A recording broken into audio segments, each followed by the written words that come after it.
잠언은 지혜서에 속합니다. 지혜서. 이 지혜라는 것, 지혜는 성경 전체에서, 즉 구약과 신약 모두에서 굉장히 중요하게 다루고 있는 내용입니다. 그래서 구약이나 신약이나 하나님의 신실한 백성들은 모두가 이 지혜를 나타내고 있습니다. 예수님께서 제자들을 보내시면서 하셨던 말씀 아마 여러분 기억하실 겁니다. 마태복음 10장 16절에 너희는 뱀같이 지혜롭고 비둘기같이 순결하라. 지혜와 순결, 그것이 이 땅을 살아가는 우리 그리스도인의 삶의 모습이다, 이렇게 말씀을 합니다. 성경을 보면 자주 이 두 길 이미지가 이렇게 나옵니다. 두 길. 우리가 이제 그걸 이렇게 얘기할 수 있겠죠. 이것이냐 저것이냐, 이 길이냐 저 길이냐. 예수님께서 자주 이렇게 대조를 해주셔요. 그래서 이 길을 걸었을 때는 어떤 결과가 오고 이 길을 걸을 때는 어떤 결과가 온다, 이걸 이렇게 명확히 가르쳐 주는 거예요. 그런데 사람들이 그런 예수님의 말씀을 별로 따르지 않는 거죠. 예를 들면 마태복음 7장 13절 14절 보면 좁은 문이 나오지 않습니까? 그리고 넓은 문이 나옵니다. 그죠? 그리고 좁은 문과 연관되어 있는 것은 좁은 길이죠. 넓은 문과 연관된 것은 넓은 길입니다. 둘 중에 이렇게 딱 그려줘요. 이게 좁은 문이고 좁은 길이고 넓은 문이고 넓은 길이다. 근데 그 결과가 어떻게 되냐, 거기를 따라갔을 때 이렇게 이제 말씀을 해주는 거거든요. 잠언에서 그려주고 있는 건 뭐냐면 두 가지의 대조입니다. 하나는 지혜라는 걸 우리에게 봤죠. 이게 지혜의 길이다. 또 한쪽에서는 뭘 얘기하냐면 이건 꾀가 뭔가를 이해해요. 이건 꾀다, 이건 꾀. 요건 지혜의 길이고 요건 꾀다. 두 개의 길이 있는데 어느 길을 갈 거냐, 이 둘 중에 하나의 길이다. 이제 살고 있는 것은 이렇게 말씀하면서 둘 중에 이제 하나의 길을 우리가 걸어야 된다, 이렇게 말씀을 해주고 있습니다. 그러니까 지혜라는 게 뭐냐, 여러분 지혜는 이렇게 얘기할 수 있습니다. 지혜라는 건 실제적인 그 삶의 기술이에요. 자, 아는 거 있잖아요. 우리가 뭔가를 알아요. 아는 것을 우리가 뭐라고 부르냐면 지식이라고 부르죠. 지식이라고 부릅니다. 그런데 그 아는 것을 가지고 실제로 살아가는 어떤 삶의 기술을 그 지혜라고 우리가 불러요. 예를 든다면 운전면허 공부하는 사람들이 책을 가지고 열심히 그 자동차 운전법을 공부합니다. 그건 알잖아요. 그건 지식이라고 우리가 불러요. 근데 그걸 공부했다고 실제 운전을 할 수 있는 건 아니거든요. 근데 이제 그 공부한 것을 가지고 실제로 이렇게 운전을 하는 것은 그 뭐라고 그러긴 지혜라고 부르는 겁니다. 약도가 있습니다. 그럼 약도를 보고 내가 어디를 가야 되는데 하면서 약도를 이렇게 쳐다봅니다. 그럼 약도를 보고 아는 것은 지식이에요. 그렇지만 약도를 보고 실제로 그 장소를 찾아가는 것은 지혜 문제입니다. 그러니까 지식과 지혜는 약간 좀 다른 성격을 갖고 있습니다. 그래서 지혜라는 건 실제로 우리가 어떻게 살아야 하는가 하는 삶의 기술입니다. 성경을 아는 사람들 많아요. 성경을 아는 것은 지식입니다. 우리가 성경의 내용을 알고 이 성경을 아는 것은 지식입니다. 그런데 이 성경대로 실제로 살아가는 것은 무슨 문제냐면 지혜 문제입니다. 우리에게 묻는 것은 지혜가 있느냐 하는 겁니다. 지혜. 그래서 이 지혜라는 것이 성경에 등장하는데, 그러니까 지혜의 핵심은 뭐냐면, 지혜는 계속해서 구약과 신약에서 모두 강조하는 게 뭐냐면 하나님으로부터 왔다는 거예요. 그러니까 지혜는 하나님으로부터 온 겁니다. 세상에서도 여러분 지혜를 얘기합니다. 세상 사람들도 보면 이게 지혜로운 삶이야, 이렇게 얘기하지만 성경적 관점에서 이 세상 사람들이 말하는 지혜를 지혜라고 말하지 않습니다. 그러니까 지혜라는 것은 뭐냐면 하나님으로부터 온 것을 지혜다, 이렇게 불러요. 꾀는 뭐냐? 여러분, 꾀라는 것은 우리말로 하면 좋은 얘기는 아니죠, 그죠?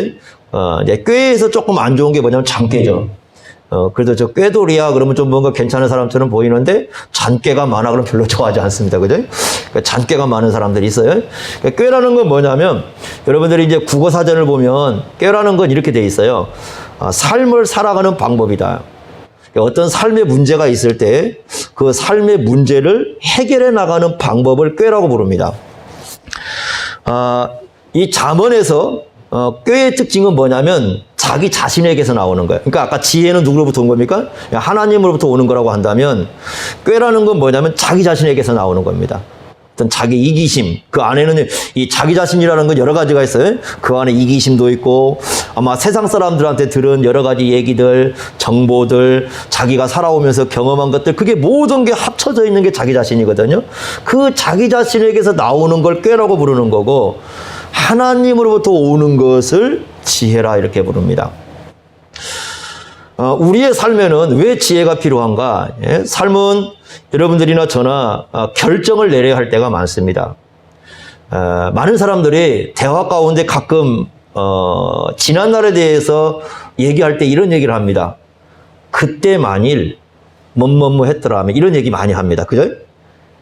지나가는 세월을 놓고 그때 만약에 내가 이렇게 했더라면, 예? 그러니까 어떤 이 얘기 속에는 그때의 어떤 결정을 내려야 할 때 내가 그때 올바른 결정을 내리지 못해서 결국 내가 여기까지 왔다. 내가 그때 올바른 결정을 내렸더라면 이 길을 안 왔을 텐데 올바른 결정을 내리지 못해서 결국 여기까지 왔다라는 어떤 후회감이 그 마음속에 포함되어 있습니다. 우리는 어느 길에 서서 가고 있는가? 우리는 날마다 선택하고 결정을 해야 됩니다. 우리는 똑같은 상황이 주어지고 똑같은 어떤 그 일이 주어져도 다른 결정을 내릴 수 있어요. 또 다른 선택을 할 수가 있습니다. 쉽게 얘기하면 이렇습니다. 여러분들에게 여기서 제가 만약에 100만 원씩을 다 주었다고 생각해 보세요. 그럼 100만 원을 주시고 여러분들은 이 100만 원을 어떻게 사용할 겁니다라고 질문을 해보면 여러분들은 그 100만 원 사용하는 법이 다 다를 겁니다. 나는 여기에 100만 원을 쓸 거야. 나는 여기에 쓸 거야. 나는 먼저 이것을 할 거야. 아마 여러분들에게 이 100만 원을 어떻게 사용할 것이냐고 질문을 하면 여러분들은 그 100만 원을 들고 각자 다양한 어떤 생각을 가지고 그 돈을 사용하게 될 것입니다. 똑같은 상황이 주어져도 그 상황 속에서 내가 어떤 선택을 하고 어떤 결정을 따르나 해서 그 사람 삶이 달라지는 거죠. 바로 거기에 지혜의 문제가 들어가는 겁니다. 자, 여러 군데 여러분 성경을 한번 몇 군데를 생각해 보겠습니다. 성경에 나오는 예가 있습니다. 여러분 누가복음 17장 11절부터 19절까지 보면 나병 환자가 나옵니다. 나병이 걸린 10명의 사람들이 있습니다. 그 10명이 예수님이 지나가는 걸 보고 멀리서 소리를 칩니다. 자기들을 불쌍히 여겨달라는 거죠. 그랬을 때 예수님께서 말씀을 하십니다. 너희들 가서 제사장에게 너희 몸을 보이라고 말씀을 합니다. 그러니까 제사장에게 가는 것은 뭐냐면 이 제사장들이 어떤 사람들이냐면 이 나병이 나았는지 그렇지 않은지를 판결하는 사람들이거든요. 그러니까 나병이 나았느냐 판결하는 사람들이 그 가라는 거예요. 그러면 나병이 이제 낫는다는 것을 보여주러 가는 거겠죠. 나병 환자들이니까 10명이 갑니다. 그러다가 이 사람들은 예수님 말씀을 듣고 가다가 자기들의 나병이 다 깨끗하게 나은 것을 깨닫기 시작했습니다. 그런데 9명은 어떻게 됐는지를 몰라요. 9명은 예수님의 말씀을 듣고 가서 더 이상 예수님을 찾아오지 않았기 때문에 어떻게 됐는지 모릅니다. 그런데 그 중에 한 사람이 가다가 큰 소리로 하나님께 영광을 돌리고 다시 예수님께로 돌아옵니다. 그리고 예수님의 발 앞에 엎드립니다. 감사를 드립니다. 그때 예수님께서 말씀합니다. 이 사람에겐 구원이 있다고 선포를 하십니다. 자, 똑같이 나음을 받았어요. 나음 받은 상황은 다 똑같습니다. 그런데 나음을 받고 난 이후에 그 다음에 누구에게 가야 되는지, 어디로 가야 되는지, 먼저 무엇을 해야 되는지는 이 사람들 선택에 달려 있는 거예요. 선택하고 결정을 해야 됩니다. 근데 9명은 그냥 제사장에 그냥 갔을 것 같아요. 네? 어디로 갔는지는 모르겠지만 어차피 이 사람들은 나왔다는 걸 판결을 받으려면 제사장에 가야 되니까 제사장에 갔을 겁니다. 그런데 그 중에 한 사람만 다른 판결을 내리고 다른 결정을 내립니다. 다른 선택을 합니다. 9명을 따라가지 않고 그 한 사람만 가다가 돌이켜서 예수님께 찾아옵니다. 그리고 예수님 앞에 찾아와서 감사를 드립니다. 그랬을 때 구원이라는 큰 하늘의 은혜가 이 사람에게 선포되는 걸 볼 수가 있습니다. 똑같이 나음을 받았지만 그 다음에 이들의 선택이 다릅니다. 결정이 다릅니다. 자, 누가복음 10장 38절에서 42절 보면 예수님께서 마르다의 집을 들어가셨습니다. 식사를 초대한 거죠. 마르다나 마리아나 똑같이 예수님을 맞이했습니다. 거기 예수님 계셔요. 예수님이 그 안에 계시는데 그 예수님을 그 앞에 모셔놓고 하는 행동이 완전히 다릅니다. 마르다는 뭐 하느냐? 분주하게 음식을 준비하는데 그 마음이 바빠요. 그래서 이 분주한 마음을 갖고 계속해서 음식을 준비하는데 모든 시간을 사용을 합니다.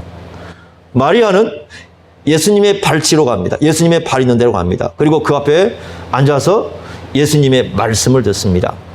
자, 한쪽은 예수님을 똑같이 모시고 있는 집입니다. 같은 방입니다. 같은 공간입니다. 그런데 한 사람은 거기에서 음식을 준비하는데 마음을 쏟고 있습니다. 한 사람은 주님의 말씀을 듣는데 마음을 쏟고 있습니다. 예수님께서 음식을 준비하는 게 잘못됐다고 얘기하지 않습니다. 거기서 여러분 보시면 음식 준비하는 거 잘못됐다 이렇게 말씀하지 않습니다. 그래서 음식을 준비하는 게 잘못됐다 이렇게 생각하시면 안 됩니다. 그런데 예수님께서는 이렇게 말씀을 합니다. 마르다 너는 지금 음식을 준비하는 일뿐만 아니라 다른 많은 일로 인해서 너 지금 염려하고 근심이 너 마음에 있는데 마리아는 좋은 편을 선택했다. 좋은 편을 택했다. 선택했다라는 거죠.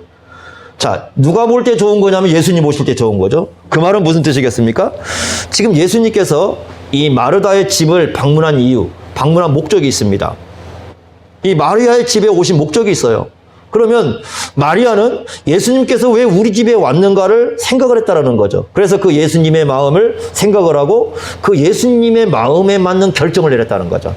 그런데 마르다는 누구 생각하니까 자기가 하려고 하는 거예요. 그러니까 자기 마음의 결정에서 그냥 음식을 준비하는 데만 열심히 힘을 쏟고 있는 그것은 이제 자기 생각하는 거죠. 그래서 똑같은 시간에 그 자리에 예수님이 왔는데 그 예수님과 함께 하면서 선택과 결정하고 행동하는 게 다 달라요. 둘이. 그죠?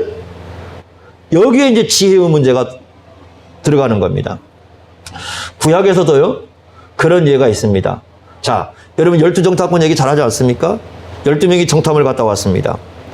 10명은 들어갈 수 없다고 얘기합니다. 2명은 들어갈 수 있다고 얘기합니다. 사실은 똑같아요. 가나안 땅을 보고 온 사실은 똑같은데 10명은 안 된다고 얘기합니다. 근데 2명은 하나님이 우리와 함께 하시니 할 수 있다고 얘기합니다. 그러면 그 얘기를 들은 이스라엘 백성들은 이제 선택을 해야 되고 결정을 해야 됩니다.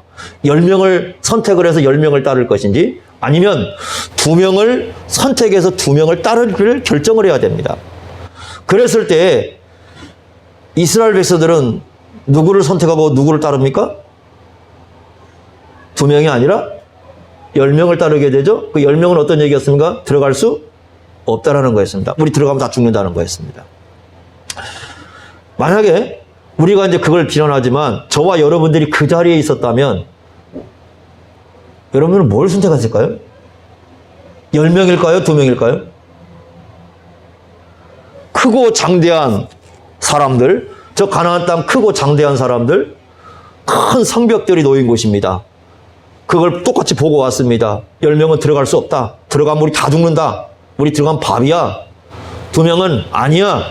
하나님이 우리에게 약속을 했기 때문에 우리는 들어가서 그 정복할 수 있고 이길 수 있어. 이렇게 얘기했습니다. 저와 여러분은 어떤 선택을 할 수 있을까요?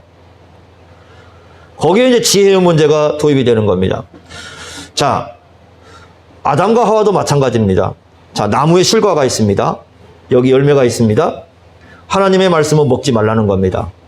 그런데 사탄이 와서 얘기했습니다. 먹어도 괜찮다고 얘기합니다. 이제 그 나무를, 열매를 놓고 결정을 해야 됩니다. 내가 이걸 먹어야 될지 말아야 될지 어떤 선택을 할 것인가. 자, 여기에서 이제 두 가지가 있습니다. 하나는 지혜를 따를 건가. 하나님의 말씀이 옳다고 생각을 하고 하나님의 약속이 말씀이 옳다고 생각하고 믿음으로 내가 이 말씀을 붙들고 이 말씀을 따를 건가. 아니면 지금까지 자기가 생각했던 어떤 여러 가지 어떤 그 삶의 경험 아니면 다른 사람이 얘기한 거, 다른 사람이 가는 거, 수많은 어떤 그런 내용을 가지고 그걸 따를 건가. 요걸 뭐라고 부르냐면 꾀라고 부르는 겁니다. 둘 중에 하나입니다. 지혜를 따를 건가, 꾀를 따를 것인가. 그랬을 때 우리의 삶의 길이 결정이 된다는. 이게 아주 중요한 문제입니다. 잠언에서 바로 이 문제를 우리에게 중요하게 가르쳐주고 있습니다. 자, 한번 보십시오. 오늘 본문도 이 두 가지 중에 하나를 우리에게 제시를 합니다. 자, 먼저 지혜가 부르고 있습니다. 여기서 말하는 지혜는 하나님 자신을 의인화시킨 겁니다. 잠언 9장 10절 보면은 여호와를 경외하는 것이 지혜의 근본이요 거룩하신 자를 아는 것이 명철이라 이렇게 말씀을 했죠. 그래서 지혜라는 건 뭐냐면 하나님 자신이고 하나님 입에서 나오는 말씀이 지혜입니다. 어떤 길을 가야 될지 어떻게 살아야 될지 하나님께서 우리에게 길을 제시를 해줍니다. 자, 어떻게 제시를 했냐면 20절 한번 보십시오. 지혜가 길거리에서 부르고 광장에서 소리를 높이고 21절 보면 시끄러운 길목에서 소리를 지르며 성문 어귀와 성중에서 그 소리를 바라고 있다. 이렇게 말씀합니다. 길거리입니다. 광장입니다. 시끄러운 골목입니다. 성문 어귀와 성중입니다. 도서관이나 서점이 아니고요. 여기는 사람들이 모인 곳입니다. 그러니까 지혜라는 것은 어디 깊이 숨어 있는 게 아니라 모든 사람들에게 열려 있다라는 겁니다. 그리고 모든 사람들이 들을 수 있어요. 하나님께서는 이렇습니다. 우리의 모든 삶의 영역에 대해서, 우리가 살아가는 모든 삶에 대해서 어떻게 살아야 되는가, 우리가 이런 삶 속에 들어가서 어떻게 살아야 되는가, 성경을 통해서, 하나님의 말씀을 통해서 우리에게 가르쳐 줬다는 겁니다. 그래서 예를 들면 길거리에 있습니다. 길거리에 사람들이 모여 있습니다. 그 길거리에서 내가 어떻게 살아야 되는지 성경을 우리에게 얘기를 해줍니다. 성문이 있습니다. 성문은 주로 재판을 하는 곳입니다. 그러면 내가 재판을 할 때 그 재판을 어떻게 할 것인지 성경은 우리에게 얘기를 해주고 있습니다. 시끄러운 골목이 있습니다. 자, 여러분 장사를 한다고 생각해 보세요. 그러면 장사를 하게 될 때 어떻게 우리가 장사를 해야 되는지 성경은 우리에게 얘기를 해주고 있습니다. 우리의 모든 삶의 영역에서 하나님께서는 어떻게 우리가 그 자리에 처했을 때 어떻게 살아야 되는지 우리에게 말씀해 주고 있다는 겁니다. 그래서 그 자리에서 우리에게 말씀을 해줍니다. 그런데 이제 어떤 사람들이 나오냐면 22절 보세요. 이렇게 얘기합니다. 뭐라고 얘기하냐면 지혜가 이렇게 얘기합니다. 너희 어리석은 자들은 어리석음을 좋아하며 거만한 자들은 거만을 기뻐하며 미련한 자들은 지식을 미워하니 어느 때까지 그렇게 하겠느냐? 이렇게 질문을 하죠. 자, 여기 어리석은 사람은 어떤 사람이냐면 하나님이 없다고 하는 사람이에요. 시편 14편 1절에 보면 어리석은 자는 그 마음에 이르기를 하나님이 없다 한다고 했습니다. 이런 사람들은 이 세상이라는 유혹에 빠져서 살아갑니다. 세상이라는 그 늪에 빠져서 하나님이 없다 생각하고 살아갑니다. 거만한 사람은 항상 자기의 생각을 높입니다. 그리고 자기의 생각대로 멋대로 행하려고 합니다. 미련한 사람은 지식을 미워한다는 것은 뭐냐면 하나님을 경외하는 지식을 미워하는 거예요. 그러니까 세상 지식을 얘기하는 게 아닙니다. 자기 입장이 똑똑하다고 생각하는 겁니다. 나는 세상에 많은 것을 알아. 나는 똑똑해. 이렇게 생각하지만 실제로 하나님을 경외하는 지식은 없습니다. 그리고 자기의 생각이 잘못됐음에도 불구하고 그것이 옳다고 고집하면서 살아갑니다. 그런 사람들은 자신의 어리석음을 따라서, 자신의 거만함을 따라서, 자신의 미련함을 따라서 살아갑니다. 그들에게 뭐라고 하느냐? 23절에 이렇게 얘기합니다. 나의 책망을 듣고, 즉 하나님이 지금 하신 말씀을 듣고 좀 거기서 돌아와라. 그 어리석음에서, 그 거만함에서, 그 미련함에서 돌아와서 하나님 앞에 돌아오라고 얘기를 합니다. 그게 지혜의 부름입니다. 그런데 사람들의 반응은 뭐냐면 24절 한번 보십시오. 이렇게 얘기합니다. 내가 불렀으나 듣기 싫어하였고, 사람들이 그죠? 하나님 말씀 듣기 싫어하죠. 아무리 하나님의 말씀을 해줘도 듣기 싫어합니다. 내가 손을 폈으나 돌아보는 자가 없고, 25절 보십시오. 도리어 나의 모든 교훈을 멸시하고 나의 책망을 받지 않는다. 다시 말하면 하나님께서 말씀을 주시고 이렇게 살아가는 게 지혜롭다, 이렇게 사는 게 올바른 길이다 가르쳐 주지만 그 하나님 말씀에 귀 기울이지 않습니다. 길거리에서, 광장에서, 성문에서 하나님의 말씀을 통해서 야, 너희들이 서 있는 자리에서 이렇게 살아야 이게 너희들이 올바른 길을 가는 거야 라고 가르쳐 주지만 이 하나님의 말씀에 전혀 귀를 기울이지 않는 거예요. 그러면 결과가 어떻게 되느냐? 결과까지 다 알려줍니다. 재앙이 온다는 겁니다. 26절에 말씀하죠. 26절 보면 너희가 그 다음에 만나는 게 뭐냐? 너희들이 인생을 너희들 마음대로 고집하고 갈 때 만나는 게 뭐냐? 재앙이라는 겁니다. 근데 그 재앙이 어떻게 오느냐? 거기 보면은 27절에 이렇게 얘기합니다. 광풍같이 폭풍같이 온다. 갑자기 닥쳐요. 생각지 않을 때. 전혀 생각지 않았는데 그 재앙이 와요. 그리고 그 사람의 모든 걸 쓸어가 버립니다. 그래서 결국 그 사람에게 오는 건 뭐냐? 근심과 슬픔뿐이라는 겁니다. 근심과 슬픔이 그 사람 삶 속에 다가옵니다. 지혜는 이런 얘기를 해주면서 야, 너희들 좀 돌이켜라. 지금 너희들이 가고 있는 그 길은 재앙의 길이다. 너희들이 서 있는 길은 그게 평안의 길이 아니고 복의 길이 아니고 재앙의 길이다. 그러니까 그 자리에 제발 돌아와라. 이렇게 계속해서 외칩니다. 사람들은 듣지 않습니다. 왜 듣지 않을까? 사람들이 그 지혜의 부르심을 듣지 않는 이유가 있습니다. 왜냐하면 끝까지 자기 꾀를 따라가는 겁니다. 그래서 31절에 이렇게 말씀했습니다. 31절 보십시오. 이렇게 말씀합니다. 그러므로 자기 행위의 열매를 먹으며 그 다음에 뭐라고 되어 있습니까? 자기 꾀에 배부르리라. 그러니까 배부르리라는 말은 내가 이대로 살면 내가 뭔가 얻을 수 있는 거 있어, 그 말이에요. 그러니까 자기 꾀대로 살면, 자기 이 생각대로 살아가면 나중에 이렇게 살면 이런 결과가 올 거야 라고 생각하는 게 있어요. 그래서 이 사람은 끝까지 자기 꾀를 가지고 갑니다. 32절 보십시오. 그래서 어떻게 되느냐? 결론적으로 오는 건 이렇습니다. 자기 꾀를 갖고 살아가는 사람의 결론은 이렇습니다. 어리석은 자의 퇴보는, 어리석은 자의 퇴보라는 말은 뭐냐면 돌아가는 거예요. 이 퇴보라는 말은 돌아가는 건데 어디로 돌아가냐면 자기 꾀로 돌아가는 겁니다. 그러니까 자기 꾀로, 결국은 자기 꾀로 살아가는 사람이에요. 그런 사람들이 어떻게 되느냐? 결론 온 것은 자기를 죽이는 겁니다. 죽는 건 결국 자기라는 거예요. 그러니까 하나님이 없다고 생각하면서 자기 꾀를 가지고 살아가는 사람들은 결국 결론적으로 그 사람에게 오는 결과는 뭐냐면 자기 죽는 겁니다. 자기 인생이 붕괴가 되는 겁니다. 자기 삶이 망가지고 자기 인생이 붕괴가 되고 인생 다 끝났을 때 내가 이 세상을 왜 왔다 가는지, 왜 살아야 되는지, 왜 살았는지 삶에 대한 의미가 상실돼 버리는 그런 결과를 가져온다는 겁니다. 자, 두 번째 또 뭐라고 합니까? 32절에 미련한 자의 안일은 자기를 멸망시키려. 이게 무슨 말이냐면 이런 겁니다. 안일이라는 말을 쓰고 있습니다. 안일이라는 말은 이런 거예요. 자기 생각대로 하니까 지금 뭔가 되는 것처럼 보여요. 뭔가 되는 것처럼 보여 지금. 아, 그래. 내 생각대로 하니까 뭐가 되는구나. 이제 좀 안정적으로 내가 뭔가를 할 수 있구나. 이렇게 생각을 하는 겁니다. 그런데 그건 잠깐 보이는 착각이라는 겁니다. 결국 그 사람에게 오는 건 뭡니까? 결국 자기를 멸망시키는 거예요. 자기를 붕괴시키는 것이다. 그걸 모르는 거예요. 그러니까 여러분, 세상 사람들이 이렇게 보시면 그냥 자기 꾀에 살아갑니다. 왜요? 자기 꾀대로 하는 것처럼 해보니까 뭔가 지금 되는 것처럼 보이는 거거든요. 뭔가 되는 것처럼 보여요. 자기 생각대로 살면 내가 이렇게 해보면 뭔가 지금 되는 것처럼 보이거든요. 그런데 좀 더 좀 길게 보라는 겁니다. 좀 이렇게 길게 보면 결국 그것이 가져오는 건 뭐냐면 자기 붕괴라는 겁니다. 이 두 가지 길이 딱 제시가 됩니다. 자, 그러면서 결론적으로 33절 보십시오. 이렇게 얘기합니다. 오직 내 말을 듣는 자는 지혜죠. 그죠? 지혜를 따르는 사람은 평안히 살며 재앙의 두려움이 없이 안전하리라. 여러분, 부자가 된다는 얘기 아닙니다.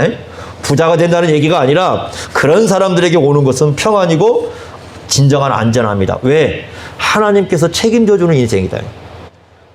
하나님의 입에서 나오는 말씀을 따라 산다는 건 뭐냐면 내가 하나님께서 책임져주는 인생으로 내가 들어가는 거예요.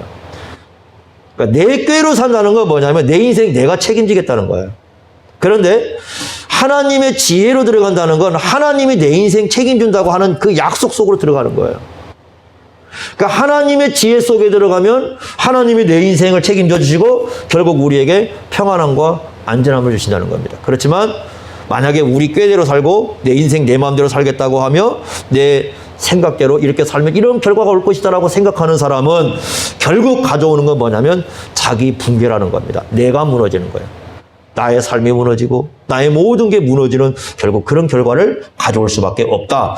자, 이렇게 말씀을 합니다. 두 길이 있습니다. 여러분, 어느 길을 가고 싶습니까? 이렇게 딱 답이 나왔어요. 어느 길을 가고 싶습니까? 그러면 결론적으로 다 보면 좀 평안하게 살고 그래도 안전한 그런 삶의 길을 가야겠지 이렇게 생각하지 않겠어요? 문제는 뭐겠어요? 그리로 발걸음을 안 간다는 겁니다. 지혜가 부르는데 안 가는 거예요. 아무리 불러도 안 가는 거죠. 그러니까 그런 사람들이 세상에는 가득하다라는 겁니다. 그래서 이 말씀을 통해서 우리에게 아주 중요한 문제를 제시를 해주는 겁니다. 그러면 자, 이 지혜의 실체가 누굴까? 여러분들이 우리는 지금 신약 시대에 살고 있고요. 우리는 이제 구약을 지금 본 겁니다. 구약을 봤는데 구약에서 말씀하고 있는 지혜의 실체가 누구냐 하는 겁니다. 이 실체는 신약에 오면 드러납니다. 여러분, 신약에 오면 이 지혜의 실체가 누구라고 얘기해 줍니까? 예수 그리스도십니다. 예수님이 지혜의 실체예요. 자, 여기서 우리는 두 가지를 생각할 수가 있습니다. 첫째는 뭐냐면, 하나님의 지혜가 예수님이시잖아요. 그죠? 그러니까 예수를 믿는 것이, 우리가 예수님을 믿는 것이 참된 지혜의 시작이 되는 겁니다. 참된 지혜의 시작. 다시 말해 예수를 믿는 건 뭐냐면 하나님의 지혜 속으로 우리가 일단 들어가는 거예요. 이게 시작입니다. 고린도전서 1장 24절에 이렇게 말씀했습니다. 그리스도가, 예수 그리스도가 하나님의 능력이고 하나님의 지혜다. 예수님이 하나님의 지혜라고 말씀해 주십니다. 고린도전서 1장 30절에 이렇게 말씀했습니다. 예수는 하나님으로부터 나와서 우리에게 지혜와 의로움과 거룩함과 구원함이 되셨다. 그래서 예수님이 누구냐? 우리의 지혜라는 거예요. 예수님으로 말미암아 우리가 구원을 받는 것은 하나님의 지혜 가운데 들어가는 거예요. 예수님 자신이 하나님의 지혜이기 때문에 우리가 예수를 믿는 건 하나님의 지혜의 부르심에 응답하는 겁니다. 이게 첫 번째 신약에서 우리에게 가르쳐 줍니다. 예수를 믿고 구원받는 건 우리 지혜가 아니에요. 하나님의 지혜예요.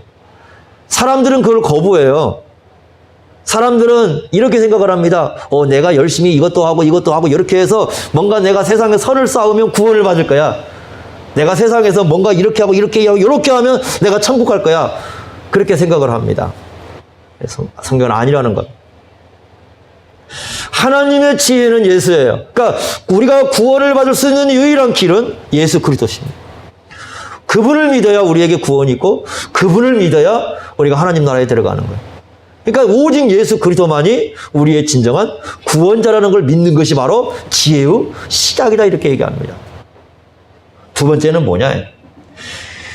예수님께서 가르쳐 주신 모든 게 참된 지혜라는 겁니다. 예수님이 우리에게 가르쳐 주신 거예요. 그게 진짜 지혜라는 겁니다. 자, 이것을 어디에서 말씀해 주시냐면 마태복음에서 우리에게 가르쳐 주시는데 여러분 마태복음 7장 한번 펴보시기 바랍니다. 마태복음 7장에 가보시면 산상보훈을 5장, 6장, 7장에 말씀하셨어요. 그리고 난 다음에 7장 24절 보시면 이런 말씀을 합니다. 지금까지 이제 마태복음 5장, 6장, 7장 쭉 여러 가지를 말씀하고 난 다음에 마태복음 7장 24절에 이런 말씀했습니다. 그러므로 누구든지 나의 이 말을 듣고 행하는 자는 그 집을 반석 위에 지은 어떤 사람이에요? 지혜로운 사람이에요. 그 다음에 26절 보세요. 나의 이 말을 듣고 행하지 아니하는 자는 그 집을 모래 위에 지은 어리석은 사람 같아요. 자, 둘로 나눠지죠? 근데 잘 보시면요. 24절도 예수님 말씀을 들었죠? 그죠? 지혜로운 사람은 예수님 말씀을 들었습니다. 그 26절도 보시면 어리석은 사람도 예수님 말씀을 들었어요. 둘 다 예수님 말씀 안 들은 거 아니에요? 둘 다 예수님 말씀을 들었어요. 문제는 뭐냐? 24절에 뭐라고 할까? 행하는 자와 그 다음에 26절은 뭐 하지 않는 사람은 행하지 않는 사람. 그러니까 행한다는 것은 반석 위에 세우는 거고 행하지 않는 건 어디에 세우는 겁니까? 모래 위에 세우는 거죠. 그러니까 이런 사람이 있을 수 있어요. 예수님 말씀을 딱 듣고 난 다음에 맞아, 예수님 말씀 오라. 그게 예수님 말씀이 진리야. 오라. 그렇게 살면 돼. 실제로 그렇게 안 살아요. 그 사람은 아무리 예수님 말씀을 들어도 결국 삶을 어디에 짓는 거예요? 모래 위에 짓는 겁니다. 자, 여러분 이런 생각을 해보십시오. 예수님께서 세상에 오셨을 때 하나님의 말씀을 가르치는 종교 지도자들이 참 많이 있었습니다. 그렇죠? 바리새인들이 있었고요. 사두개인들이 있었고요. 그래서 그들은 여러 가지 성경을 가지고 율법을 가지고 야 이렇게 살아가는 게 하나님의 말씀이고 이렇게 살아가는 게 하나님 뜻이야 이렇게 가르쳤어요. 근데 예수님이 딱 오셨습니다. 예수님이 오셔가지고 말씀합니다. 무슨 말씀? 그것은 하나님의 의도가 아니야. 그건 하나님의 말씀이 아니야. 하나님의 말씀은 이거야 라고 산상보훈을 통해서 가르쳐 주셨습니다. 사람들은 결정을 해야 되겠죠. 지금까지 전통적으로 오랜 시간 동안 수많은 종교 지도자들이 가르쳤던 그 말씀을 따라야 될지 아니면 지금 이 땅에 오신 예수님의 말씀을 따라야 될지 둘 중에 하나를 놓고 결정을 해야 됩니다. 바울이요, 복음을 전하러 갔습니다. 바울이 주로 만나는 사람들은 철학자들입니다. 성경에 보면은 스토익 철학자들도 있고요, 에피쿠로스 철학자들도 있습니다. 세상에 그 헬라 쪽에 이렇게 철학자들이 엄청 깔려 있습니다. 그들은 열심히 세상이 어떻게 살아야 되는지 성공의 원리도 가르치고 이렇게 사는 것이 세상에서 가치 있다고 많이 가르칩니다. 그런데 그 세계 속에 바울이 들어갔습니다.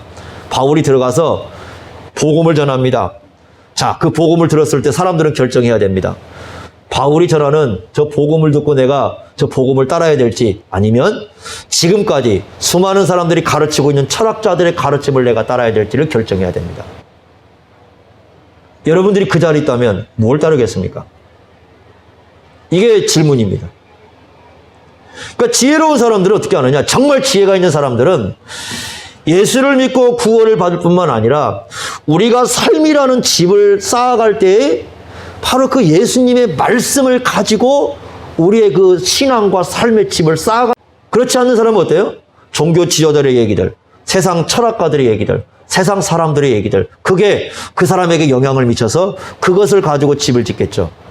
결국 먼 훗날 돌이켜 봤을 때 그렇게 지은 집들은 다 모래 위에 지은 집들이라 다 무너질 수밖에 없는 거예요. 그러나 예수님의 말씀을 따라서 그 말씀 위에 집을 짓는 사람들은 모두가 다 반석 위에 집을 짓는 사람 같아서 결국 그 집은 무너지지 않는다고 우리에게 가르쳐 주고 있습니다. 여러분, 사도 바울이 왜 곳곳에 가면서 그렇게 예수님을 전하려고 했습니까? 사도 바울이 왜 다니면서 그렇게 복음을 전하려고 했습니까? 바로 사람들로 하여금 그러한 지혜를 가지고 이 세상을 살도록 하기 위한 거예요. 예수님이 지혜이시고 예수님이 지혜의 길이시고요. 그런데요, 사도 바울이 바로 그 예수님을 제시했을 때 많은 도전들이 따랐습니다. 바울이 말씀을 전했더니, 예수님의 말씀을 전했더니 평안하다, 그게 아니고 사도 바울이 복음을 전하는 그 현장에 갔을 때 수많은 사람들이 도전을 했어요. 바울의 복음에 대해서, 바울의 가르침에 대해서, 예수님의 가르침에 대해서. 예수님이 말씀을 전했을 때에 사람들이 따른 것이 아니라 대부분 사람들은 예수님의 말씀을 거부했습니다. 대부분 사람들은 예수님께서 말씀하신 것을 따르지 않았습니다. 그리고 결국은 예수님을 십자가에 못 박으라고 소리를 쳤습니다. 그리고 바울이 가는 자리도 대부분 사람들은 도전을 했습니다. 바울이 전하는 것을 따르지를 않았습니다. 우리가 살아가는 시대도 마찬가지입니다. 저와 여러분들이 세상을 살아가면서 여러분들이나 저나 예수님을 따른다고 했을 때 세상이 저와 여러분들에게 잘한다고 칭찬의 박수를 칠 거라 기대하시면 안 됩니다. 세상은요, 예수님의 가르침과 예수님의 말씀에 대해서 도전을 하는 것이지 결코 예수님의 말씀과 예수님의 가르침을 잘한다고 칭찬하며 따라가지 않습니다. 왜냐하면 세상 사람들은 자기 꾀에 살기 때문입니다. 예수님의 말씀도 자기 꾀로 평가를 해요. 저 예수님 말씀이야. 그 자기 꾀로 생각을 해요. 자기 꾀로. 자기가 살아온 경험과 자기가 다른 사람에게 들은 것과 자기가 가지고 있는 어떤 그 머릿속에 있는 생각으로 예수님 말씀을 판단을 합니다. 그리고는 예수님 말씀을 버려버립니다. 이게 세상 사람들입니다. 그리고는 자기의 생각대로 살아가면 그게 인생이 뭔가 되는 것처럼 생각을 합니다. 그런데 여러분, 성경은 진리입니다. 자기 꾀로 살아가면 반드시 그 사람은 자기를 죽이고 자기의 삶을 붕괴시킵니다. 예수님의 말씀을 따라서 살아가는 사람치고 세상에서 그 인생이 붕괴된 사람이 없어요. 예수님의 말씀을 따라 살아가면서 내가 예수님 말씀 따라서 한 거 후회스럽다고 얘기한 사람은 없습니다.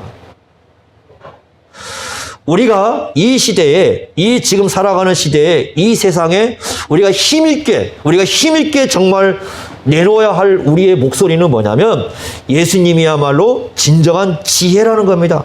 예수님이 진정한 지혜다. 어떻게 할까요?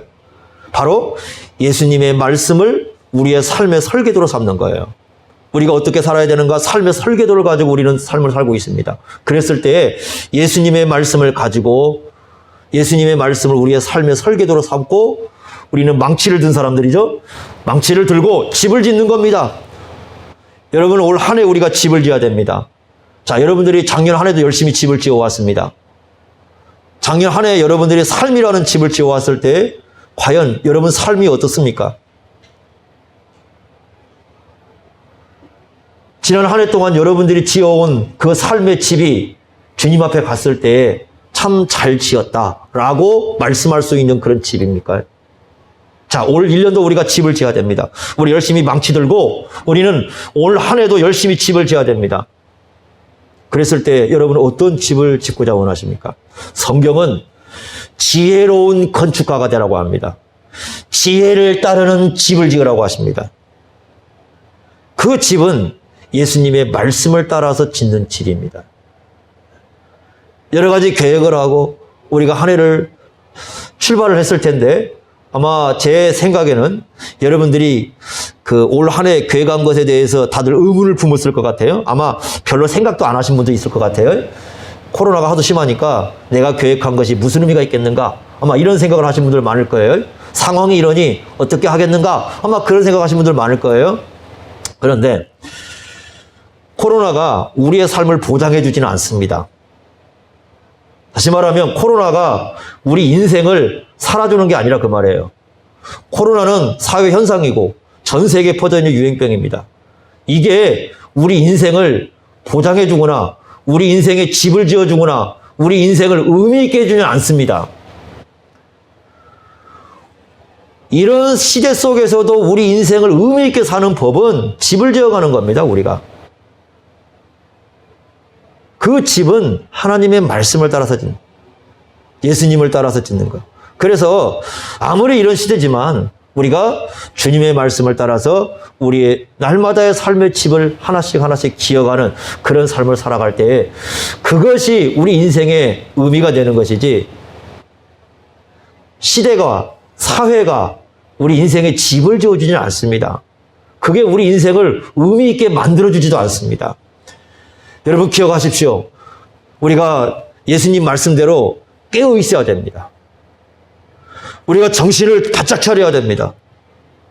세상의 도전 앞에서 이 세상이 우리를 갖다가 계속해서 삶을 망가뜨리려고 했을 때 이 삶 앞에서 우리의 삶에 망가지지 않는 길을 생각하셔야 됩니다. 그렇게 하기 위해서는 우리가 주님의 말씀을 계속해서 살피면서 주님의 말씀을 따라서 삶의 집을 지으셔야 됩니다. 그래야 먼 훗날 우리의 집이 망가지지 않는 그런 집으로 하나님 앞에 발견될 것입니다. 여러분 꼭 기억하십시오. 올 한 해 동안에 꼭 하나님의 지혜를 따라서 여러분의 삶을 지어나갈 수 있기를 바랍니다. 기도하겠습니다.